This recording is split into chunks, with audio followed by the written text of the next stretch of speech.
Fidencio commented and asked this: I would like another way to add a person to a background where the feet blends in and doesn't look floating. If I put a person in a grass background, I don't want to make them look like they're floating above the grass.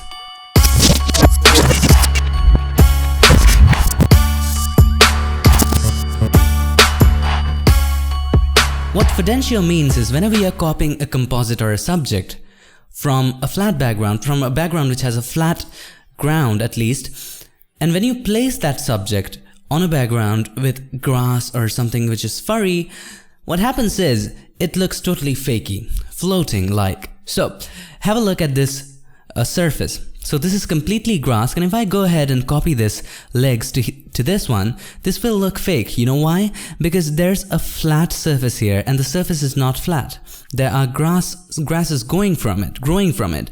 So how to make it look realistic and how to make it look not like floating, as Fidencio said.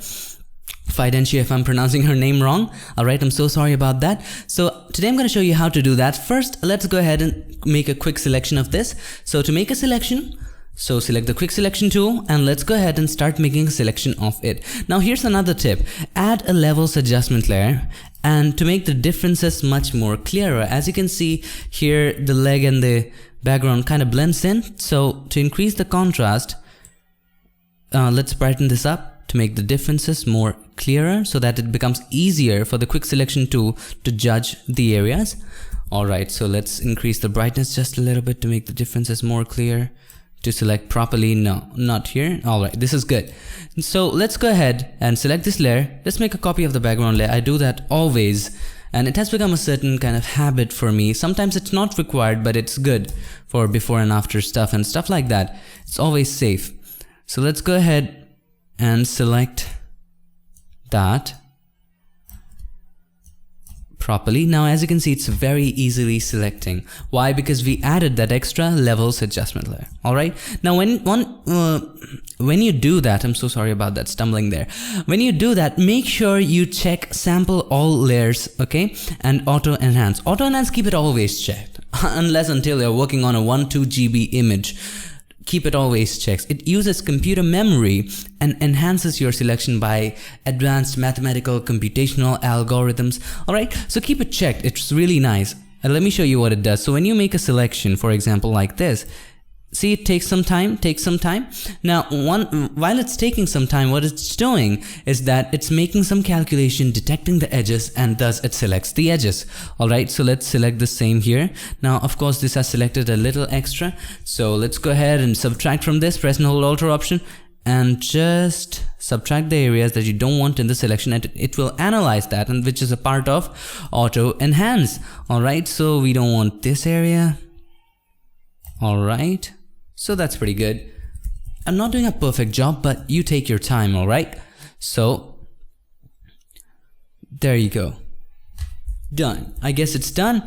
So if we want, we can go ahead and refine the selection later in refine in select and mask if we want to, but I'm gonna leave it at that. Okay, so we selected extra by mistake. There you go. Let's go ahead and select that. Pretty much good. Now time for this one.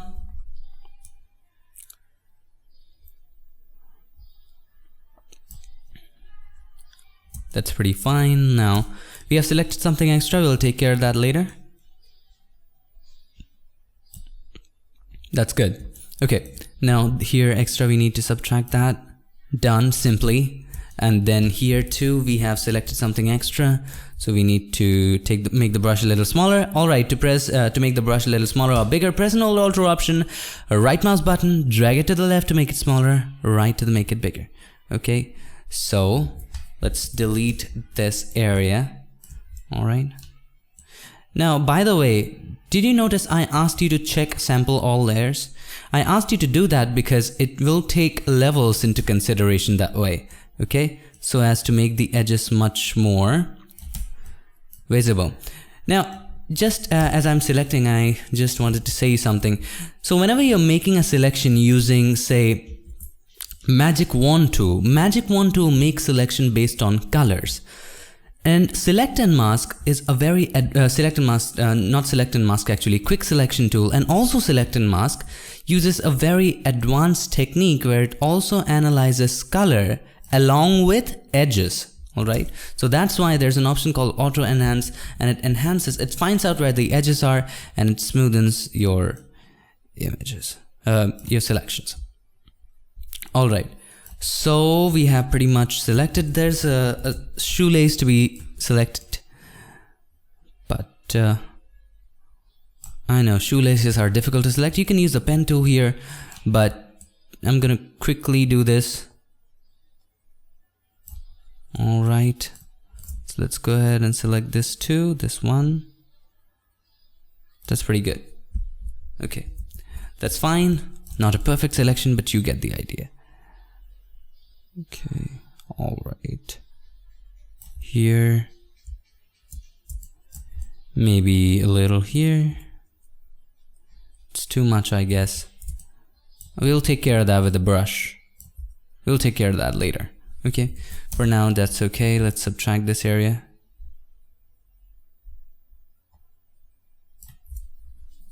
Okay, now let's go ahead and make a mask of it. To make a mask, click on this button. Okay, this creates a mask of it. You cannot see it, but if you press and hold Alt or Option and click on this, you can see there's the selection. Now of course we have left this by mistake, so let's go ahead and select this also. To select that, this tool, quick selection, and you have select this, subtract the white, we don't need that, and just simply fill it up with white. To fill it up with white, make sure the foreground color is white, and Alt or Option backspace. If you're using a Mac, it's Option Delete, Windows Alt backspace.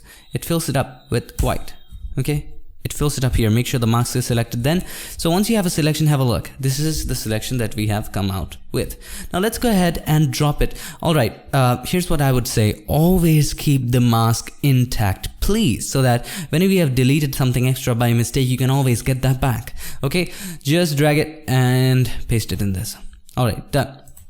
Now, first let's keep it somewhere around here. That's pretty good. Let's make it a little bigger. Maybe something like that. And pretty much fine. Now it's looking like floating, I know, but we'll get there. First let's match the colors and stuff. First let's match the light, alright, then the color, as I talked about in my previous videos on matching composites. Alright, let's add curves. Now let's make it a little brighter.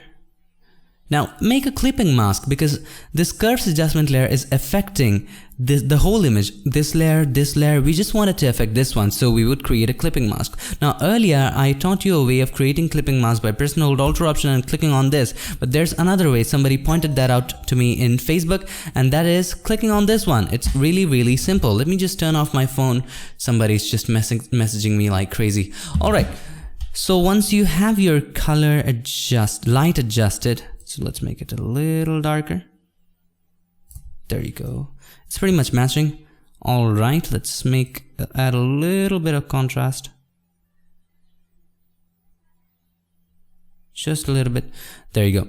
Before, after. Now it's a little bit more matching. Now let's match the color. To match the color, let's use the simple idea. Let's make a copy of the background layer, place it above it, convert it into a smart object, and then add blur to it. Filter, blur, Gaussian blur, thorough blur to this one, and then change the blend mode to color. Oops, color. And then also create a clipping mask. In this case, you have to use the old method, press and hold Alt or Option, and click on this line between that. Now this applies a clipping mask just to this one, just to the leg, and then decrease the opacity to where it suits best. Maybe in this case, I guess 15 would be a good number to be in. Let's look at the before and after. So this is the before, this is the after. Maybe 12 would be good. Now time comes for make it not look like floating. Now here's the thing, guys, Fidencio especially. Now here's the thing, Fidencio. If you turn this off, okay, you can see slivers of grasses growing from here, growing upwards. Now if you had actually placed your feet there, what would have happened? You wouldn't have been able to see this. What would you see? You would see grass. Why? Because your feet sinks in, right? Your feet sinks in and the grass grows above it. Okay, not above the feet but around it. So you have the grass covering the lower portions of the feet. So should we select each and every sliver here and then delete it from this one? No, we don't have to do all that jazz. All we have to do, select a brush which is like a grass, and we do have that brush by default in Photoshop. So select a brush and you will have that grass brush. Select this one. Okay, now let's make it a little bigger. Okay, I cannot see the brush, I don't know why. So I've selected the brush. This is this brush that we have selected. Maybe this is the brush that we want. There are a lot of grass brush, I think, in my library, but there's actually one. It shows you the brushes that you chose previously. And now let's try painting. Let me show you what that brush actually does. Let me just turn on just this layer, and suppose we are painting with that brush. Watch what happens. It paints in white and black. If I make it bigger, let me show you really properly. It paints in white and black. Let me increase the flow. It will make it more clear to you, right? It makes grass, but here's the problem. Now in mask, we want to make this grass areas disappear from the shoes. So for that, we have to paint in black, but this is painting in white and black. Now this is pretty confusing. Even though you have selected white as the foreground color, then it's still painting in black. Even if you choose red, something like that, it includes black. Why? Because it's inculcating the black of the background color. It uses the black, it uses the colors of the both foreground and the background. So we need to modify this brush, okay? To modify this brush, open up brush properties, Windows, brush. And then let's modify that. So we would like to increase the spacing just a little bit, decrease the spacing just a little bit. There you go. Let's try painting with it, how it looks. This is pretty good, but we won't paint that huge. This is good. This spacing is pretty good. Paint something like that. Maybe you increase it just a bit. Maybe increase it even more. Now this is better. Decrease it just a bit. This is good. Alright, so this is great. This is maybe around 12 or something. This is great. Alright, now talking about colors, let's come to color dynamics. Decrease foreground background jitter to 0. Now if you paint with only white, or if you toggle in the foreground and the background, you paint with only black. Now let's come back to this layer. And let's turn every layer on. Press and hold Alt option, click on this, turns everything on. And let's come back to this one and make sure the foreground color is black and paint in with black right here. Carefully. Watch. Make the brush a little bigger. Maybe depending upon the size of the grass in the image actually. Now this is looking much more realistic. Now do the same here. Alright. Now once you have done this is looking pretty much better than the previous one. You might want to do a little more. Also what you might want to do here is, okay, that looks great. Also, what you can do here, I guess, you can decrease the flow just a little bit to 40, and you can open up the brush properties again. Where did that go? Brush, and let's go ahead and come to shape dynamics. Not shape dynamics, brush tip shape, and increase the spacing just a little bit, and zoom in and decrease the brush size and paint in these areas just to give an extra effect. Alright, for the small grass blades, there you go. So that's how you make it realistic. Alright, so look how it looks. Pretty awesome, isn't it? Now this looks fine. This does look fine. We need to do a little bit of adjustment. This does look really great. Okay, so we might have to adjust the color just a little bit even more. Now this is too much. This is okay. 16 is okay. Before, after. Now this is pretty much matching. Have a look. Now time is, let's add a little bit of shadow to it. Now how to add a shadow? Make a selection of this. We already have a selection. Now we can create a shadow of this one very easily. Create a new layer and take this layer beneath it, and then fill it up with black. Black is already the foreground color, and Alt delete or backspace. If you're using a Mac, you know, Option delete. Now Control D, Control T, Command Control is command, okay, just remember that. Right click on it and go to distort. And let's create the shadow of our choice. Now since it's daytime, shadows won't be that long, but that's how the shadows would be. Let's make a sunset scenery just for fun, okay? Let's make a sunset scenery. Alright, shadows would be long, there you go. Now, I know this is looking fake. We need to add a little bit of blur to it, alright? So we would go to filter, blur gallery. Blur gallery is interesting. Go to any of the blur, let's say fill the blur, and the whole blur gallery will show up. Increase the blur just a little bit, okay? The field blur, and let's come to iris blur. Let's check this. This is my favorite, okay? What is iris blur? It keeps everything which is in center in focus, everything outside out of focus. So let's increase it and let's rotate it. I want everything here in focus, everything here out of focus. You can also do this through tilt shift, okay? Tilt shift would be a better option, but let's just apply this one and let's just decrease the transition area and increase the blur. Have a look. Have a look. Isn't this beautiful? Okay, so that's one of the blurs that you can apply. Looking pretty nice. All right. I know not nice yet, but it will get nicer. Let's add a tilt shift also. And here we want these areas in focus and that one out of focus. All right, let's go ahead and increase it. All right. So this is where the blurring starts and this is where the blurring ends. Here, the blurring value is 0 and here it is 11 pixels. So if we set the blur value to 11, above this area, everything is blurred at 11 pixels. Below this area, everything below this line, it's below 0. Okay, it's 0 actually. Okay, so that's pretty much here that we do. Let's not rotate it and that looks pretty much fine. Let's try in more blur. Now that looks pretty good. Okay, now once you're satisfied, this is gonna take a couple of time, some amount of time. Click OK. Now blur gallery is a kind of a filter that takes a lot of time, a whole amount of time. As you will see, this is gonna take a lot of time.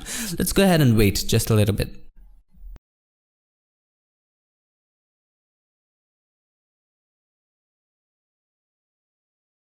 As you can see, it took a couple of while to apply this. Now, all you have to do, as you have already guessed it, decrease the opacity to this. It looks really good. Have a look.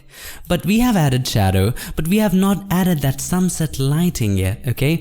So let's add that lighting. To make it more realistic, right click on it and go to blending options and take the slider of the underlying layer from right to left.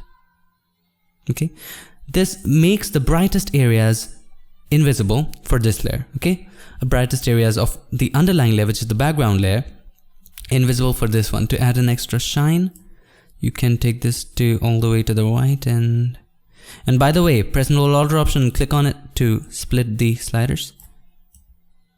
All right, let's have a look. This looks much more realistic. Now we have to add a little bit of sunlight here for that effect to complement on. So let's add a little bit of sunlight. How to do that? How to get that sunset mood? Easy. Let's add a curves adjustment layer, make it more yellowish. So warmer maybe. To make it more warmer, take down the blues. It makes it more yellowish. And increase the reds. Let's go to the reds and increase the reds. There you go. Now this adds a sunset effect. Let's go to RGB and decrease the whole RGB amount and decrease it here somewhere like this. All right, now let's add a little bit of flare here. How to add that? Create a new layer and make sure you select the gradient tool and white X. Okay, white to transparent, this one. Okay, and then let's try here. This is great, but we would add a little more to this point. Now this is looking nice. Now this looks white. We don't want that. We want it to look brighter. So change the... Okay, just a quick recap. If you don't remember it, I'll come at your doorstep and I'll steal your laptop because you have to remember this. Screen, just a quick recap. Screen brightens, multiply darkens. What was the other one? Overlay. I'm so sorry, I forgot it.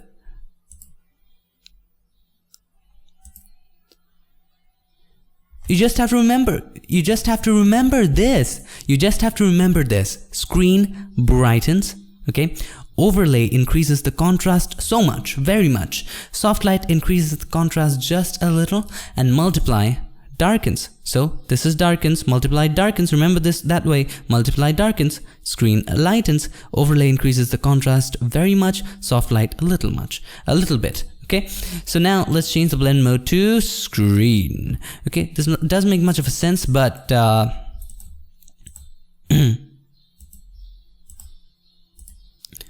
now let's change the blend mode of this too.